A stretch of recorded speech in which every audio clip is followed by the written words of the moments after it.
होगा और आज के वीडियो में बताने वाला हूँ आपको बहुत ही बड़ी न्यूज, एजुकेशन सिस्टम से रिलेटेड बहुत ही बड़ी न्यूज। और मेरे हिसाब से 2020 की ये सबसे पॉजिटिव न्यूज होगी। ये अनएक्सपेक्टेड था, ऐसी पॉलिसी चेंज होंगी, मैंने तो कभी सोचा भी नहीं था कि ऐसा कुछ होगा हमारी कंट्री में। बाकी बहुत अच्छी चेंजेस आए। तो 34 साल के बाद 1986 के बाद अब जाके हमारे एजुकेशन पॉलिसीज को चेंज किया गया है और बहुत ही अच्छी अच्छी पॉलिसीज लाए हैं। जैसे कि फॉर एग्जांपल के मैं बता दूं कि हमारा 2005 से चला आ रहा है एनसीईआरटी या जो हमारी बुक्स हैं वो सेम ही चली आ रही है। तो अब इनको भी चेंज किया जाएगा, इनको वापस से इनमें से जो एसेंशियल कंटेंट है उसे ही रखा जाएगा। ऐसे बहुत सारे चेंजेस आए तो अपन देखते हैं। और इससे पहले मैं एक और चीज बता दूं कि 3 चीजों में है, स्कूल, कॉलेज और कॉमन। मतलब कुछ चेंजेस स्कूल में है, स्कूल के बच्चों के लिए, कॉलेज के बच्चों के लिए, और कॉमन जो दोनों में है। तो मैं स्कूल से चालू कर रहा हूँ और फटाफट आप देखते जाना, बहुत ही अच्छे चेंजेस हैं। अगर आप कॉलेज के स्टूडेंट हो तब भी स्कूल का सुनो, आपको बहुत अच्छा लगेगा सुन के। ठीक है, तो स्टार्ट करते हैं। सबसे पहला change, early childhood care education. अभी तक जो 3 से 6 साल के बच्चे होते थे उनको प्ले स्कूल में भेजा जाता था, आंगनबाड़ी में भेजा जाता था और नॉर्मल होता था ये सब। बट अब इसका पूरा यूनिवर्सलाइजेशन किया जाएगा, मतलब इसको एक यूनिवर्सिटी से एफिलेट किया जाएगा, जैसे कि हमारा स्कूल होता है, हमारा कॉलेज होता है। ठीक है, और इनके लिए प्रॉपर एक कैरिकुलर लेकर आएगा जो कि एक्टिविटी बेस्ड होगा और वो एनसीईआरटी लेकर आएगा। अभी तक आपको पता ही होगा कि स्कूल में एनसीईआरटी सिलेबस चलता है, बट अब ये प्ले स्कूल्स और आंगनबाड़ी वगैरह इन सब में भी एनसीईआरटी बेस्ड सिलेबस होगा, जिससे बच्चा इधर ही ग्रोथ करना चालू कर देगा। इससे इसे बहुत ज्यादा फायदा मिलेगा। ये बहुत ही अच्छा चेंज था। नेक्स्ट है, अभी तक 10+2 होता था, मतलब 10 तक नॉर्मल सब्जेक्ट चलते थे, फिर 11 से स्पेशलाइजेशन हो जाता था, मतलब पर्टिकुलर साइंस में चला जाता था बच्चा, आर्ट्स में चला जाता था, कॉमर्स में चला जाता था। बट अब ये चेंज कर दिया गया है। अब 5+3+3+4 हो गया है, मतलब 5th क्लास तक बच्चों के फाउंडेशन डेवलप किया जाएगा, फिर 6 to 8 बच्चों को इंट्रोडक्शन दिया जाएगा सब्जेक्ट से रिलेटेड, सब्जेक्ट्स में क्या क्या अपॉर्चुनिटीज हैं, जो कि 11th में किया जाता था, अब ये 6th में ही होगा कि क्या क्या अपॉर्चुनिटीज हैं, बच्चा क्या कर सकता है उस सब्जेक्ट में, और क्या मतलब पूरे तरीके से बता दिया जाएगा। ठीक है, उसके बाद 9 to 12 मल्टी डिसिप्लिनरी होगा, मतलब यहाँ पे बच्चा फिजिक्स के साथ अगर म्यूजिक लेना चाहता है या फिर फैशन डिजाइनिंग करना चाहता है, मतलब फैशन स्टडीज करना चाहता है या डिजाइनिंग में कोई इंटरेस्ट लेना चाहता है, तो वो भी सब्जेक्ट ले चलेगा। मतलब अगर आप किसी अलग सब्जेक्ट में इंटरेस्टेड हो ना, जो आपके स्कूल के कैरिकुलम से रिलेटेड नहीं है, फिजिक्स, केमिस्ट्री सब और मैथ्स वगैरह से, तो आप तब भी बहुत अच्छा कर सकते हो। ठीक है, नेक्स्ट है 6th। हाँ, 6th क्लास से अब कोडिंग इंक्लूड की जाएगी। जैसा कि हमें पता है कि अब आने वाला टाइम और अभी का टाइम कोडिंग बेस्ड है, हर जगह कोडिंग, सॉफ्टवेयर, एप्लीकेशंस, सब कुछ सॉफ्टवेयर से हो रहा है वगैरह वगैरह, पीछे बैकएंड पे कोडिंग वगैरह, ये सारी चीजों से हमें इंट्रोडक्शन मिलता था स्कूल में 9th 10th में या 11th 12th में। बट अब ये बच्चों को 6th से ही सिखाया जाएगा, जिससे बच्चा 12th तक आता बहुत अच्छी स्किल्स डेवलप कर ले और आने वाले टाइम में से कोई दिक्कत ना हो। ठीक है, नेक्स्ट है no rigid separation between arts and sciences. मतलब फॉर एग्जांपल अभी तक स्पोर्ट्स को नॉन एकेडमिक रखा जाता था, स्पोर्ट्स हुआ, म्यूजिक हुआ, बच्चा वो खेलेगा, उसे एज अ एकेडमिक सब्जेक्ट नहीं लिया जाता था जैसे मैथ्स, फिजिक्स, केमिस्ट्री है। बट अब ये दोनों चीजें सेम है, मतलब स्पोर्ट्स भी उतना ही एकेडमिक इंपॉर्टेंस रखता है जितना मैथ्स, फिजिक्स, केमिस्ट्री रखता है। म्यूजिक भी उतना ही इंपॉर्टेंस रखेगा जितना मैथ्स, फिजिक्स, केमिस्ट्री रखता है। समझे कितना अच्छा चेंज है। मतलब अगर आप स्पोर्ट्स में इंटरेस्टेड हो तो आप उसमें भी बहुत अच्छा कर सकते हो, बहुत एक्सेल कर सकते हो। ठीक है, नेक्स्ट देखते हैं। नेक्स्ट है reduction in curriculum to core subject.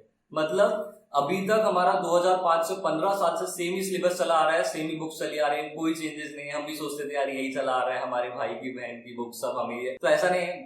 अब इसको चेंज किया जाएगा। अब जो एसेंशियल पार्ट है, जो सीखने लायक पार्ट है, उसे रखा जाएगा, बाकी चीजों को हटा दिया जाएगा। ऐसा क्यों कर रहे हैं? जिससे बच्चे दूसरी स्किल्स को डेवलप कर पाए, लर्निंग स्किल्स को डेवलप कर पाए, प्रोजेक्ट वर्क को डेवलप कर पाए, प्रैक्टिकली वर्क कैसे करते हैं वो समझ पाए। क्योंकि अभी जो कोर्स है इसमें बच्चा इतना ज्यादा इन्वॉल्व हो जाता है कि उसे टाइम ही नहीं मिलता है दूसरी चीजें करने के लिए। तो अब इस कोर्स को कम किया जाएगा और बाकी दूसरी चीजों पे ध्यान दिया जाएगा। ठीक है, मतलब प्रैक्टिकल लर्निंग वगैरह। नेक्स्ट है इंटर्नशिप फ्रॉम क्लास 6। मतलब इंटर्नशिप के साथ साथ बहुत सारी चीजें क्लास 6 में, मैं मेजर पार्ट बता रहा हूँ।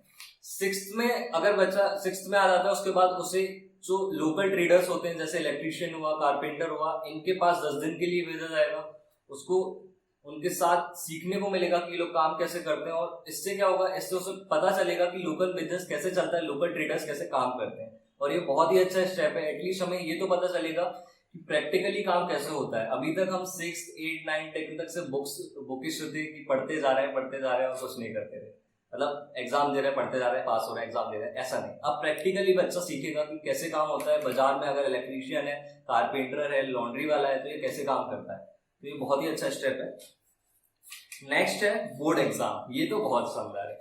मतलब बोर्ड एग्जाम अभी तक डिस्क्रिप्टिव होते थे, अब ऑब्जेक्टिव प्लस डिस्क्रिप्टिव होंगे। मतलब उसके अंदर ऑब्जेक्टिव चीजें भी इन्वॉल्व होंगी, ऑब्जेक्टिव क्वेश्चंस भी इन्वॉल्व होंगे। नेक्स्ट चीज, अब रटने वाला काम खत्म हो जाएगा। मतलब अभी तक हम रट के आंसर लिख के आ जाते थे, अब ऐसा नहीं होगा। अब जो क्वेश्चंस होंगे वो नॉलेज बेस्ड होंगे, एप्लीकेशन बेस्ड होंगे। रियल वर्ल्ड में उस चीज को आप कैसे अप्लाई कर रहे हो उसके बेसिस पे होंगे क्वेश्चन। अब तुम मेरे से बोलोगे ना भैया आप पढ़ाते थे हर बार फर्स्ट में कि रियल लाइफ में इसका क्या मतलब है, अब समझ आएगा कि बेटा रियल लाइफ में क्या मतलब है, ये क्यों पढ़ाता था। ये बहुत इंपॉर्टेंट है। इससे पे ही बेस्ड क्वेश्चन आएंगे कि रियल लाइफ में इस पर्टिकुलर चीज को कैसे यूज करते हैं वगैरह वगैरह। ठीक है, नेक्स्ट है टिल ग्रेड 5। हाँ, ग्रेड 5 तक अब रीजनल लैंग्वेज में पढ़ाया जाएगा। मतलब फॉर एग्जांपल कोई पर्टिकुलर स्टेट से बिलोंग करता है, जैसे मलयालम है और गुजराती है, तो अगर वो रीजनल स्टेट से पढ़ना चाहता है तो ग्रेड 5 तक रीजनल स्टेट से ही पढ़ाया जाएगा। नेक्स्ट अब कॉलेजेस के देखते हैं। कॉलेजेस के हैं मल्टी एंट्री एंड एग्जिट। मतलब ये बहुत ही अच्छा हुआ है। जैसे कि कभी कभी होता था ना कि फर्स्ट ईयर तक कोई बंदा पढ़ पाता है, उसके बाद उसके फाइनेंशियल कंडीशन के कारण वो छोड़ देता है, फिर वो वापस पढ़ने आता है तो उसे फर्स्ट ईयर वापस से देना पड़ता था, या फिर कोई और रीजन जैसे कोई बीमार पड़ जाता है, कुछ और हो जाता है, कुछ रीजन की वजह से वो पर्टिकुलरली कंटिन्यू नहीं कर पाता है। तो अब वो पर्टिकुलर इंसान कंटिन्यू कर सकता है। मतलब जैसे कि आपने थर्ड ईयर में चाहा कि मैं ब्रेक ले लेता हूँ एक पर्टिकुलर टाइम के लिए, वो पर्टिकुलर टाइम गवर्नमेंट डिसाइड करेगी, वो लेटर आएगा तो मैं बताऊंगा आपको अपडेट। तो एक पर्टिकुलर टाइम के लिए आप ब्रेक लेना चाहते हो तो आप ले सकते हो। उसके बाद आप जब ज्वाइन करोगे तो आपको फर्स्ट सेकंड ईयर नहीं पढ़ना पड़ेगा, आप डायरेक्टली आपने थर्ड ईयर में ब्रेक लिया था तो आप थर्ड ईयर से स्टार्ट कर सकते हो। आपका जो पुराना क्रेडिट्स है उसके बेसिस पे आपको आगे बढ़ा दिया जाएगा। ठीक है, तो इसमें अब ये हो जाएगा कि फर्स्ट ईयर में क्रेडिट सर्टिफिकेट मिलेगा, सेकंड ईयर में डिप्लोमा सर्टिफिकेट मिलेगा, थर्ड ईयर में थर्ड या फोर्थ ईयर में डिग्री मिल जाएगी, क्योंकि किसी का 3 साल का होता है कोर्स, किसी का 4 साल का डिग्री कोर्स होता है। ठीक है, तो ये भी बहुत अच्छा डिसीजन है। इससे कोई भी इंसान अगर फाइनेंशियली कैपेबल नहीं है, 1-2 साल नहीं पढ़ना चाहता, तो वो रुक के वापस कंटिन्यू कर सकता है, या कोई बीमारी के कारण रुक जाता है तो ये अच्छा है। ठीक है, अपन नेक्स्ट देखते हैं। हाँ, अगर थर्ड ईयर के बाद, जैसे बहुत से होता है कि थर्ड ईयर के बाद या तो आप जॉब में जा सकते हो या फिर आप थर्ड ईयर के बाद रिसर्च में जाना चाहते हो, तो 1 साल आप रिसर्च करके 4 साल की डिग्री भी ले सकते हो। ये भी बहुत अच्छा है, इससे रिसर्च में इंटरेस्ट बढ़ेगा और रिसर्च के लिए और भी अपॉर्चुनिटीज होगी। जैसे NRF नेशनल रिसर्च फाउंडेशन इसकी फाइनेंसिंग करेगा, देखेगा कि इंडिया में कहाँ कहाँ हम रिसर्च वर्क बढ़ा सकते हैं, क्योंकि हमें पता ही है नॉर्मली IITs और NITs में ही रिसर्च वर्क होता है, वहां पे भी इतना ज्यादा फोकस नहीं है, तो इसको और बढ़ाने की पॉलिसीज लाई जाएगी। नेक्स्ट है all programme will be multidisciplinary. मतलब अब मैंने आपको 9th 10th में बताया था कि आप फिजिक्स के साथ म्यूजिक ले सकते हो, ऐसा ही आप कॉलेज में अगर आपका इंटरेस्ट म्यूजिक में है तो आप इंजीनियरिंग के साथ म्यूजिक में करना चाहते हो तो वो भी एकेडमिक्स में इन्वॉल्व होगा, उसका भी प्रॉपर आपको सिखाया जाएगा कॉलेज में। मतलब मेजर और माइनर सब्जेक्ट इन दोनों को इंक्लूड किया जाएगा। मेजर सब्जेक्ट जो हमारे सब्जेक्ट होते हैं अभी, माइनर सब्जेक्ट म्यूजिक, डांसिंग वगैरह वगैरह जो भी एक्स्ट्रा करिकुलर एक्टिविटीज है, अब ये भी एकेडमिक्स में होगी। मतलब अब आप अपने इंटरेस्ट को छोड़ नहीं सकते, अगर आपको इंटरेस्ट है किसी चीज को करने में तो आप वो कर सकते हो। अब नेक्स्ट है कॉमन पॉइंट्स, वो कॉमन चेंजेस जो स्कूल और कॉलेज दोनों में हुए हैं। उससे पहले I want to request you to subscribe to my channel. Actually जैसे कल शाम को मेरे को पता चला था कि ये चेंजेस हुए, मैं कल शाम से ही रिसर्च कर रहा हूँ, रात भर से रिसर्च ही कर रहा था। अभी 4 बज रहे हैं और जस्ट मैंने पूरा प्रिपेयर किया, उसके बाद मैं वीडियो बना रहा हूँ। तो if you like my hard work so please subscribe to my channel and share it. जितने ज्यादा लोगों को आप शेयर कर सको करो, उनको भी बहुत खुशी होगी जान के कि इतने अच्छे चेंजेस हुए। So please share it on your Instagram story और फेसबुक पोस्ट और एक्सेट्रा। ठीक है, तो अपन कॉमन पॉइंट्स देख लेते हैं। कॉमन पॉइंट्स में सबसे पहला, अभी तक हमारी एजुकेशन को जीडीपी का 4.4% या उससे कम दिया जाता था, बट अब हमारा टारगेट है कि जीडीपी का 6% एजुकेशन को दिया जाएगा। नेक्स्ट पॉइंट है, ये बहुत ही अच्छा डिसीजन है, जीडीपी का 6% बहुत बड़ी बात होती है। नेक्स्ट पॉइंट है ई कंटेंट। अभी तक आपने एनपीटीएल या ई कंटेंट जो भी स्कूल के बच्चों के लिए या कॉलेज के बच्चों के लिए होता था, तो वो या तो हिंदी या इंग्लिश में होता था, बट अब ई कंटेंट रीजनल लैंग्वेज में भी अवेलेबल होगा। जैसे गुजराती हुई, मराठी हुई, मलयालम हुई, इन सब में भी ई कंटेंट अवेलेबल होगा, जिससे उस पर्टिकुलर स्टेट के बच्चे को दिक्कत ना जाए। Next and last, virtual labs. ये बहुत ही अच्छा कंसेप्ट है। बहुत सी जगह ये होता है ना कि स्कूल्स में, कॉलेजेस में पर्टिकुलरली प्रॉपर लैब फैसिलिटीज नहीं होती है और बच्चा अच्छे से सीख नहीं पाता है।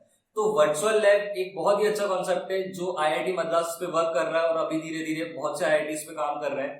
तो इससे क्या होगा, हर बच्चे को प्रैक्टिकली कोई चीज कैसे काम करती है वो वर्चुअली उन लैब का यूज करके सीख पाएगा। और जैसे कि अभी पेंडेमिक सिचुएशन चल रही थी उसमें भी ये बहुत यूजफुल है, क्योंकि कॉलेज के स्टूडेंट्स, इंजीनियरिंग के स्टूडेंट्स के लिए भी वर्चुअल लैब बहुत इंपॉर्टेंट है, क्योंकि जब प्रैक्टिकली कोई चीज को नहीं करेंगे हम कुछ भी नहीं सीख पाएंगे। तो ये सारी पॉलिसीज गवर्नमेंट लेके आई है। ये अनएक्सपेक्टेड था, बहुत ही अच्छे चेंजेस हैं, क्योंकि 34 ईयर्स के बाद पॉलिसी चेंज करना बहुत बड़ी बात है और ये नीडेड भी था, क्योंकि जैसे जैसे टाइम जा रहा है हमें कुछ नई चीजें सीखने की जरूरत है, नई स्किल्स सीखने की जरूरत है। ये मैंने जो मेजर पॉइंट्स थे वो आपको सब बता दिए, और जो बाकी पॉइंट्स अगर आपको जानना हो तो डिस्क्रिप्शन में मैंने जो ऑफिशियल प्रेस कॉन्फ्रेंस थी उसकी लिंक दी है, वो आप देख सकते हो। और बाकी चैनल अच्छा लगा हो तो लाइक शेयर सब्सक्राइब करना, और कोई अपडेट आता है तो मैं आपको बिल्कुल बताता हूँ। तब तक के लिए टाटा बाय बाय।